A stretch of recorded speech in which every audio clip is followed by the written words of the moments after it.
love. But people will be talking about this nanny for years to come. Muzi nods and stifles a cough. Papa Fuzz hands him the baster, then points Muzi at the goat. Muzi's too drained to start up another argument. It's pointless, since Papa Fuzz can't even grasp the idea of being a vegetarian. Besides, it's sort of comforting knowing he's not the only meat being cut up this weekend. You know, I've invited Renee. Papa Fuzz nudges Muzi in the ribs. I've seen the way she makes eyes at you. Such a pretty girl. Great, Muzi mumbles. Why not just invite all of Port Elizabeth while he's at it? It's nothing to be embarrassed about, Musikaise. You'll be a man soon, and that's something you should be proud of. Sing it from the rooftop. Papa Fuzz raises his fist into the air and yells something in Xhosa, of which Muzi can make out the words chop and axe, enough for him to get the gist of this ancestral chant. He cringes. His alphabot chimes like church bells being played by a certified maniac.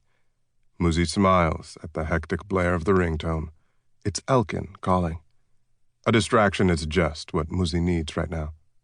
Sorry, Papa Fuzakele, but I've got to take this. Muzi hands the baster back to his grandfather, taps his Alfie on its sleek, domed head. Then they both scamper back toward the house before Papa Fuzz can object. The Alfie screen blinks a couple times as encryption protocols are exchanged.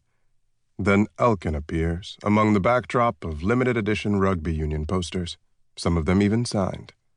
He's at home in his room, eyes glazed over from a lazy Saturday afternoon smoking daka and grazing on junk food. Hey, Brew, how's it hanging? Elkin says with a smooth grin. He scratches his nose, then rubs his hand over cropped, golden blonde hair. A hopelessly permanent tan line runs across his forehead from where his rugby scrum cap sits. That's not funny, Muzi mopes. Sorry, didn't mean to come off like a prick.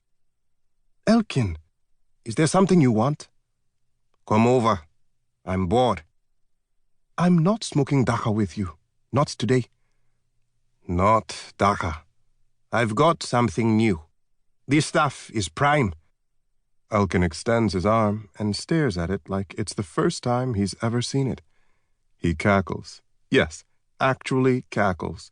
Then pulls his Alfie up so close that the camera only captures his gray eyes and most of his crooked nose. Seriously, Brew, they could cut your whole dick off tonight and you wouldn't give a rat's pocket ass. Seriously? Muzi has to admit the offer sounds tempting. Better than watching a goat turn on a spit for the next few hours. Check this. I think I'm turning into a fucking purpose man. A purpose? Elkin leans back and flaps his arms.